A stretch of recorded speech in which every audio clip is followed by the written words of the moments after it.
আসসালামু আলাইকুম ওয়া রাহমাতুল্লাহি ওয়া বারাকাতুহু। প্রিয় সম্মানিত সুধী, যে সহবাসে যাবার আগে পুরুষাঙ্গ শক্ত হয়, লাঠিটা মজবুত থাকে।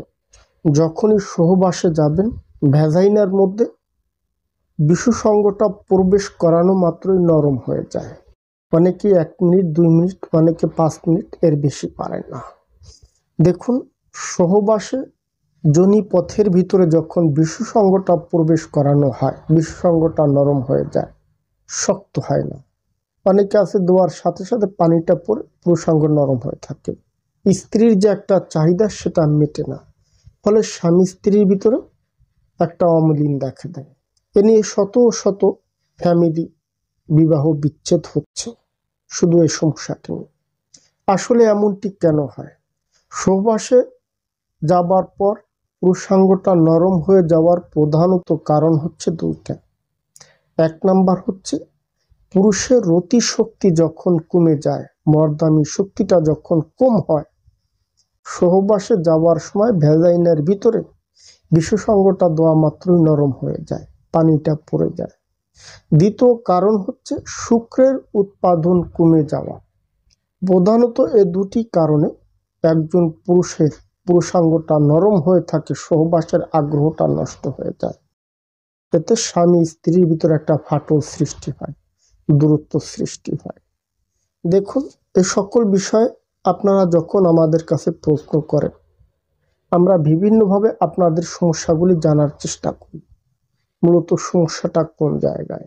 অনেক মধ্যবয়স্ক আছেন, এমনকি ইয়াং জেনারেশন নবদম্পতি ক্ষেত্রেও এই সমস্যাটি হয়। যাবার আগে সিংহ পুরুষ, কাছে গেলে বিড়াল হয়ে যায়। এর জন্য অনেক সময় আমরা পুরুষের টেস্টোস্টেরন হরমোন ঠিক আছে কিনা জানতে চাই, শারীরিক অন্য কোনো সমস্যা আছে কিনা তাও আমরা জানতে চাই। পুরুষের আদার্স যে প্রবলেমগুলি, এটি আমরা আগে জানার চেষ্টা করি। সারা দেশে শত শত রোগী চিকিৎসা নিয়ে আলহামদুলিল্লাহ সুস্থ আছেন। আপনিও লং টাইম সহবাস করতে পারবেন, আপনার স্ত্রীর কাছে আপনি সিংহ পুরুষ হয়ে থাকবেন। আপনি একজন মাতুব্বর মানুষ, বাইরে আপনার ফ্রেন্ড সার্কেল, জনগণ আপনাকে দেখলে ভয় পায়, স্ত্রীর কাছে গেলে আপনি একেবারে বিড়াল হয়ে যান। এই যে লজ্জাটা মূলত রাখার জায়গা থাকে না। এখন আসি কিভাবে আপনারা সমাধান করবেন। যাদের রতি শক্তিটা কমে গেছে, বীর্যের উৎপাদন কমে গেছে, বিশুসঙ্গটা নরম হয়ে যায়, হরমোনটা ইমব্যালেন্স হয়ে গেছে, এ জাতীয় সকল সমস্যার স্থায়ী সমাধান করতে আমরা মূলত 3 মাসে 3টা কোর্সের মাধ্যমে ট্রিটমেন্ট করি। আমরা রোগীদেরকে বলে দিই, যদি একটা কোর্স কমপ্লিট করার পরে রোগী যদি নিজের থেকে স্যাটিসফাই থাকে, তাহলে আলহামদুলিল্লাহ আর কোনো ওষুধের প্রয়োজন নেই, নতুবা 3টাই কোর্স তার জন্য কমপ্লিট করতে হবে। রোগের ধরন, লক্ষণ অনুপাতে অনেকের ক্ষেত্রে 5টা 6টা এরকম কোর্স করতে হয়। অনেকে আছেন অর্থনৈতিক সমস্যা, চিকিৎসা নিতে পারেন না। যাদের অর্থনৈতিক সমস্যা আছে, চিকিৎসা নিতে পারেন না, আমি ঘরোয়া 2টা সাজেশন বলে দিচ্ছি, এটা আপনারা কন্টিনিউ করবেন।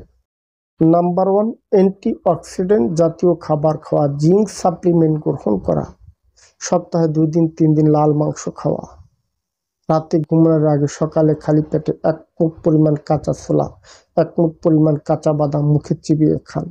রাতে ঘুমানোর আগে 1 চা চামচ মধু, 1 কোয়া রসুন মুখে চিবিয়ে পেশ করে খান। একই নিয়মে সকালে খালি পেটে এভাবে কন্টিনিউ গ্রহণ করেন। নাম্বার 2 সাজেশন হচ্ছে, রাতে ঘুমানোর আগে 1 কাপ গরম দুধ নেবেন, 1 চা চামচ ইসবগুলের ভুসি মিশিয়ে সুন্দরভাবে আপনি খেয়ে নেবেন। একই নিয়মে সকালে খালি পেটে 1 কাপ গরম দুধ দেবেন, সাথে 1 চা চামচ ইসবগুল ভুসি। যদি আপনার ডায়াবেটিস না থাকে, তাহলে আপনি চিনি, মধু, আখের মিঠাই এগুলা মিক্স করে আপনি খেতে পারেন। এভাবে কন্টিনিউসলিভাবে আপনি গ্রহণ করবেন যতদিন না আপনার সমস্যার সমাধান হয়। যারা চিকিৎসা নিতে পারেন, অর্থনৈতিক সমস্যা নেই, হোয়াটসঅ্যাপ ইমো থেকে আমাদের সাথে কন্ট্যাক্ট করবেন, ডিসক্রিপশন বক্সে নাম্বার দেওয়া আছে। প্রিয় সম্মানিত সুধী, আশা করছি আপনারা বুঝতে পারছেন। আজ এ পর্যন্ত, ধন্যবাদ, ভালো থাকবেন সব।